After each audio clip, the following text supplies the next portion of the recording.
Uh, can anyone help me share the screen? I'm not able to do it.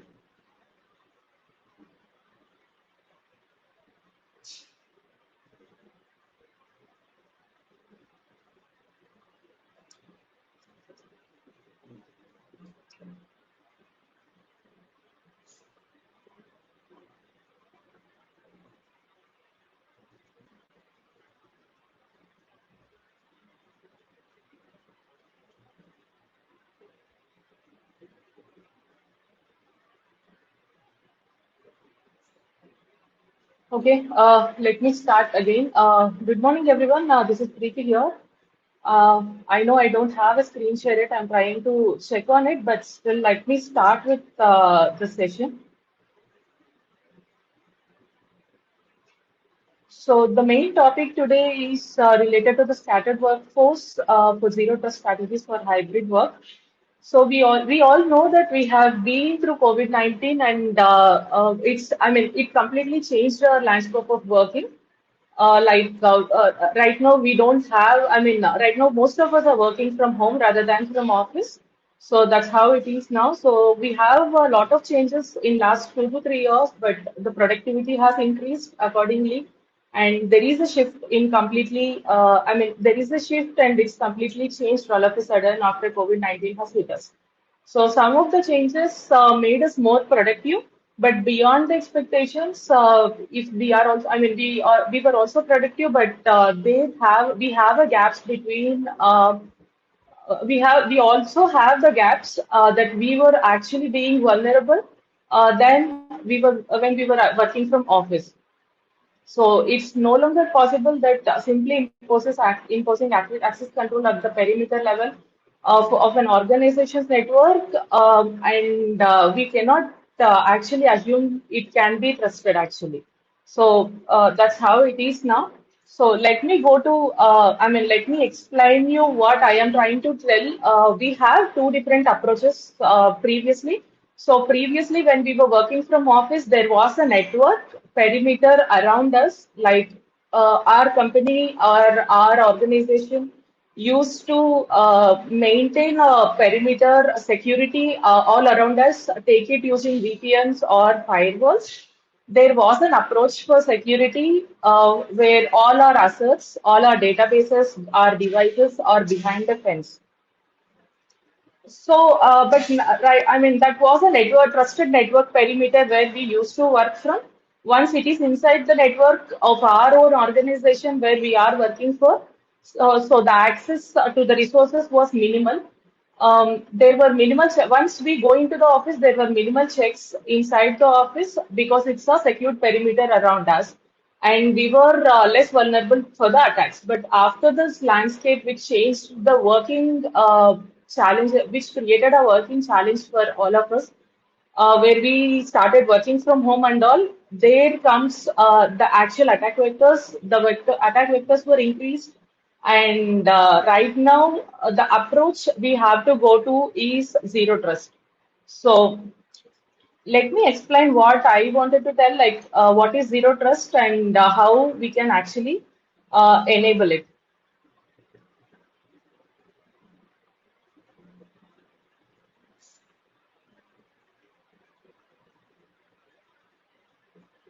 So with zero trust, if I have to explain the classic approach to security, it's like we all know there is a, again, which I told, we were able to work inside the inside the office environment where we have a structure all around us.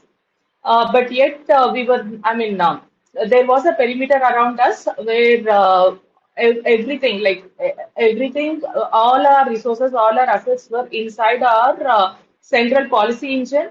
All everything is was inside our perimeter. But when you go to the work culture of work from home, there is a difference now. So that comes with the zero trust where we have to implement.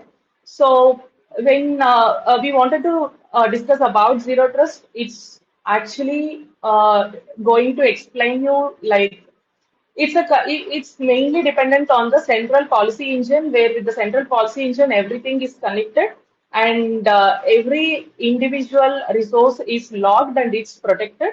and it's not trusted by default. So this actually maintains us, like it actually gives us something like never trust, always verify. So that's how the zero trust model is. So when you start, when we talk about zero trust, let me explain you more differently. So now we will be trying to explain what are the opportunities and challenges we had moving from a remote environment to, moving from a proper office environment to remote environment, remote work culture. So the rise in remote work, we had to accept and adopt to the remote work, turning our homes into our offices. So while this provided flexibility and increased productivity for many of us, and it has to include new security risks.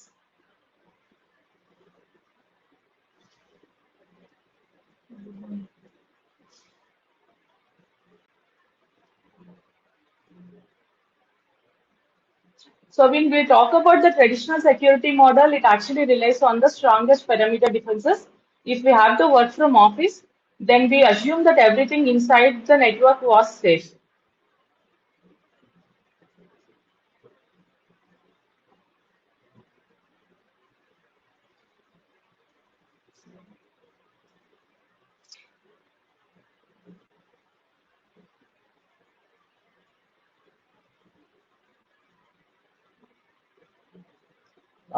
Tanu, is my presentation sharing?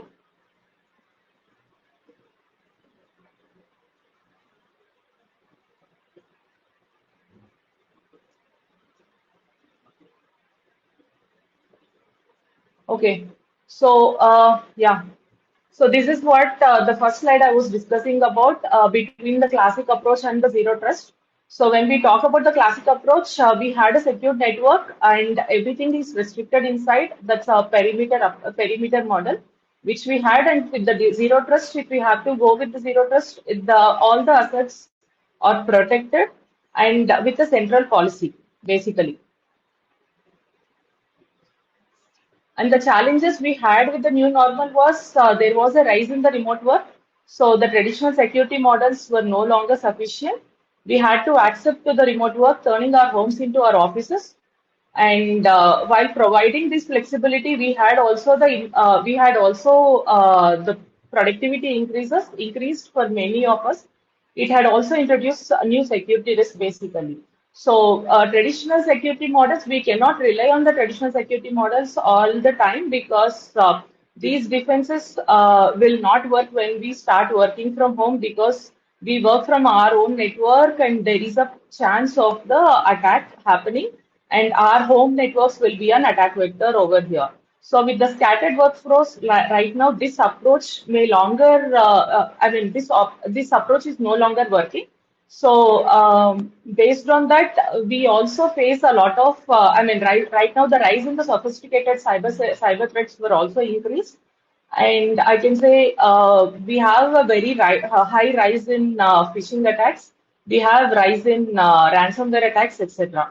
So cyber criminals are more sophisticated right now, taking the advantage of taking the advantage of the work from home culture and adapting to advanced techniques and exploiting the vulnerabilities which we have in the remote work setups. So, yeah, which we already discussed, like, for example, it can be a phishing attack, it can be social engineering, it can be ransomware attack, or in high rise now.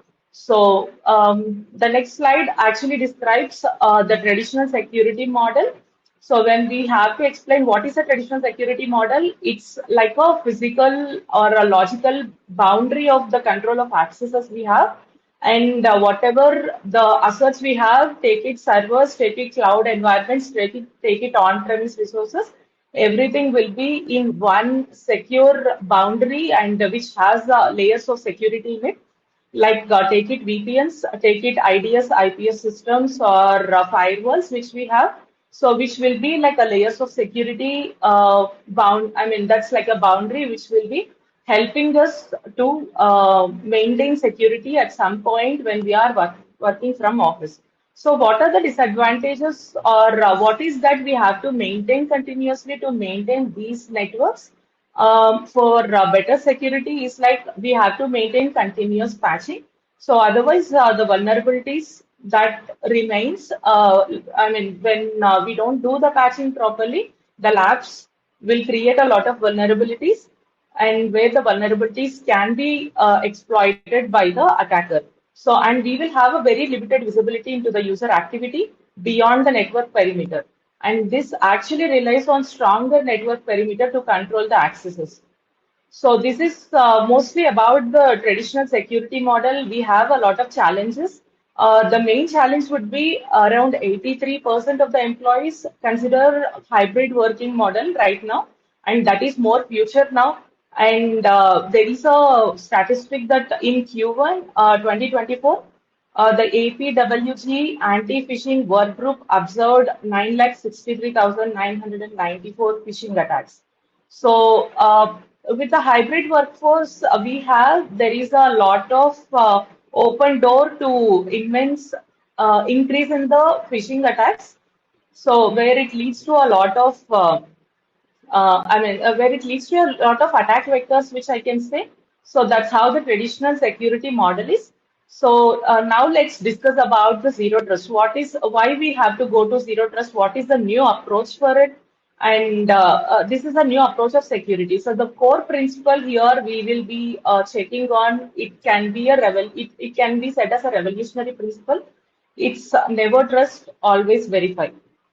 So we will assume that no user or device is inherently trustworthy, and it actually gives us an enhanced verification, enhanced security by continuously verifying every access request. uh, what we are trying to do is we are trying to minimize the risk by checking the unauthorized accesses and data breaches. How are we going to do it is something with authorization and authentication. Every time someone tries to access something, we are trying make sure we will not trust it, and we will always verify the action where the action is something related to the authentication based on the identity of the user. So that's how we are going to do it. And how are we going to do is we will be making sure we'll have a policy based role. We'll have a policy based security control that's with the least privilege access, where a specific user will have access to what he needs access only for what he needs access for, and also the micro segmentation. Micro segmentation is a point where the network is actually divided into smaller chunks, and being secured from that point, like limited access points is what I can say. So and also we can also these are the main core principles, but along with that, we will also need to discuss one more main principle, that is continuous monitoring. So in continuous monitoring, the user activity, the network traffic, the device health it is being logged everything, and it's being monitored at all points. In this process, there might be a potential threat of, there might be a chance of collecting the PII data also. That can be a risk. That can be a risk where this will not align with the GDPR policies we will have. So that might include the usernames of the employees, the IP addresses, and also any type of identifiers. So to maintain or to mitigate the violation of GDPR, the data minimization policy is actually going to be used. So that's what we can say, and the benefits the benefits of going to a zero trust model comparatively to our traditional model. We will have better user experiences, enhanced user experiences, improved security posture for sure, and also it will be more scalable. So the main core principles of zero trust, if we have to see about, the more mainly the zero trust is going to work on multi-factor authentication, endpoint security, data loss prevention, and also micro segmentation, which we just discussed. So each and every activity will be monitored. Each and every activity will be recorded. Is the continuous monitoring, and multi-factor authentication is an extra layer of security where we will have a username. We will have the passwords for it. Along with the passwords, we can also get a secure code to the phone, or we will also be one of the part of security where our fingerprint can be one of the user identity. So the endpoint security is basically it is going to actually protect devices such as laptops or desktops or mobile devices and everything from malwares and also the phishing attacks and other threats. So that's how endpoint security works, and the DLP. DLP is something which we will be implementing to make sure our data is, I mean, the privacy of our data, sensitive data is prevented from accidentally or intentionally leaking. So that's how the DLP works. So let's go to, the ways of enabling the security infrastructure which we are discussing right now. So when we see this picture, we will see one person is actually stopping everywhere to see, to signal the verification process. So what is he trying to observe? Let's discuss that. So first we'll start with the infrastructure. In the infrastructure, we can depict like we will have servers, we will have databases, we will have other infrastructure components, but including the on-premise infrastructure and cloud-based infrastructure, we are going to protect using the zero trust. So accessing these components is continuously monitored and controlled. So that's how the infrastructure is maintained. And when you go to the identities, when we see the identities, it's like there is an identity verification at every corner store of the zero trust, where whether an employee, a contractor, or a partner must be authenticated through a robust identification management system, take it IAM or ACAC and MFA. So when you go to devices, we will have multiple devices which we are using like smartphones, USB devices, and wearables. So what we are trying to do from the zero trust point is we are going to access these devices, ensure that the devices are accessed in a network which is secure and which meets the security standards. So that's how it is. And when you go to the application, it's like our application which has a username and password. So this username and password has to be accessed. This access should be controlled with a low role-based access, where the user roles and permissions are pre-specified, and only that user has to access this application. This is to ensure that if applications are even compromised, no one will gain access to the no one will gain access to any other resources. For example, if the application is compromised, we will be making sure the server resources are not being compromised. That's what I wanted to explain here.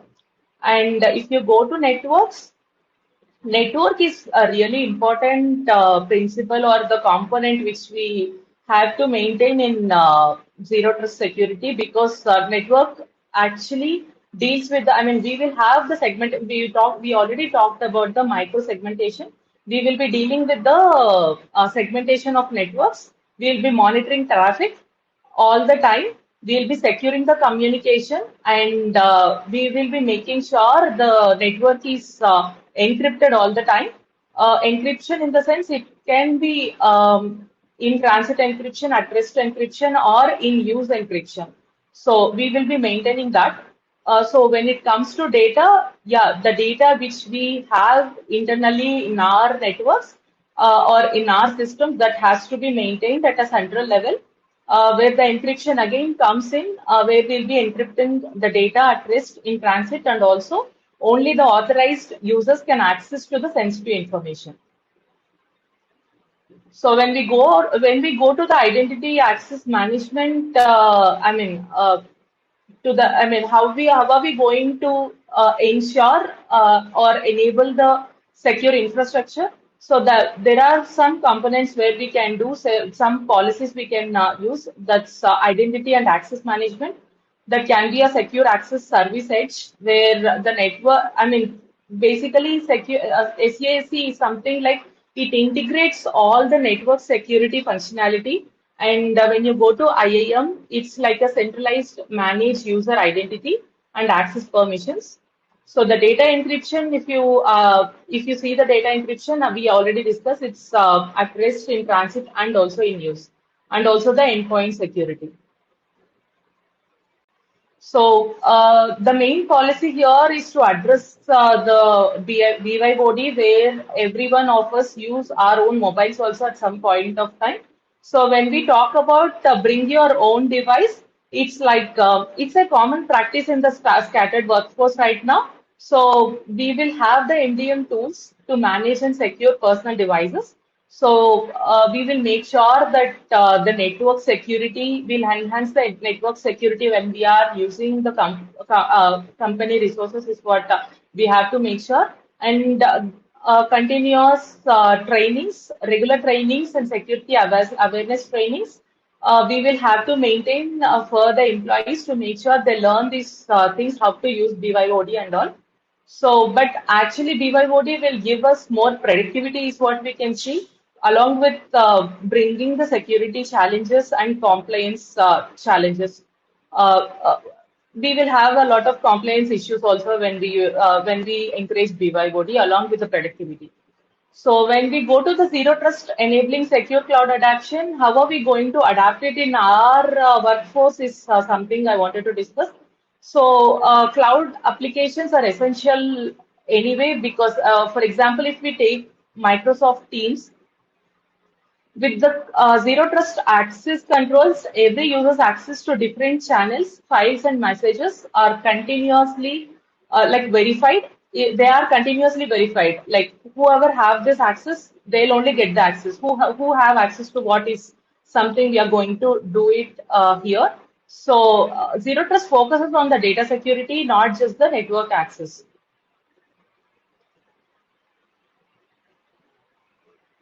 How are we going to implement zero trust? This is an approach again. So what we are going to do is we are going to define a well-defined plan outlining the goals and objectives, and we will actually identify what are the gaps and vulnerabilities we have in our existing security framework, and we'll try to prioritize what security controls we have to implement based on our risk and based on the risk and impact, and implementing these zero trust principles in phases, starting with critical systems, and we will be gradually expanding slowly. And that's how we have to do, and continuously monitoring and refining the zero trust strategy. So this is the main concept I wanted to discuss. What are the capabilities of zero trust? Zero trust, it's very adaptive identity. Dynamically, we will be adjusting access controls based on the user's context and user location and the behavior also. It ensures only authenticated and authorized users can actually access the resources. So when we talk about the threat scope reduction and risk avoidance, so this principle focuses on minimizing the risk attack surface. Like we can minimize the risk attack surface, and how are we minimizing the attack surface is something we are limiting the scope what attacker can access actually. So there is the network segmentation which I talked about and the principle of least privilege which will help this. And the third one will be the context specific policy enforced data security. So this is basically it's like a security policy which we are enforcing, which is already defined with the user role, which user role will have what type of access and from which location they'll be accessing. This is already specified. So accordingly, the data is going to be protected. All the sensitive data is going to be protected on the context of the access request. So the next one will be separation of concerns, dividing the system into distinct sections with its own responsibilities and access controls. So that's how we are going to do the separation of concerns and real-time, near real-time responses So whenever a security incident happens, we are going to actually continuously monitor and have an automated response mechanisms to quickly address the threats. So and automated audit. When we talk about the automated audit, auditing actually involves continuous monitoring, logging access, and the activities within the network. So that's the automated audit. It is going to capture everything, that it's going to actually give us a way to identify the threats. And the last one will be process policy driven access control. So the policies are centrally defined and enforced, and we are going to get, we will be granted with the based on the predefined rules, which I already discussed. And the security zones, secured zones, again, it's like a network segmentation of network again, which is going to do this. Thank you so much for the opportunity.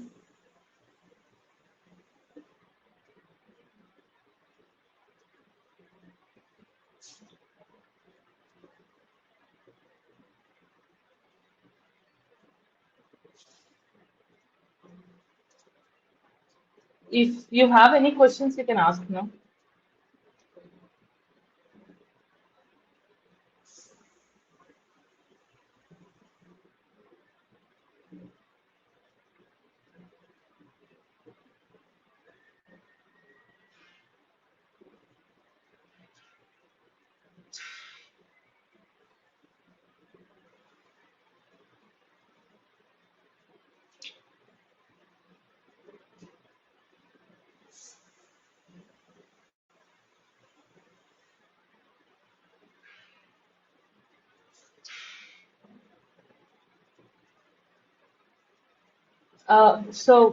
This is all about zero trust and the traditional approaches I wanted to discuss.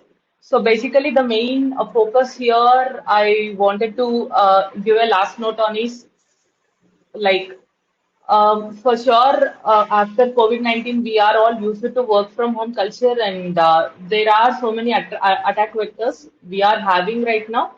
When we go to, I mean the traditional way of securing things, from the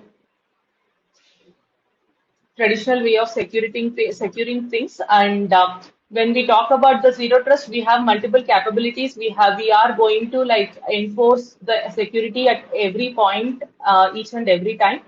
And this is going to be a much better approach comparatively to the traditional models we used to have, or the layer security models we used to have, or defense in depth strategy we used to have. So zero trust is what it have more capabilities, and I think everyone has to adapt to this. Is what I conclude. Thank you.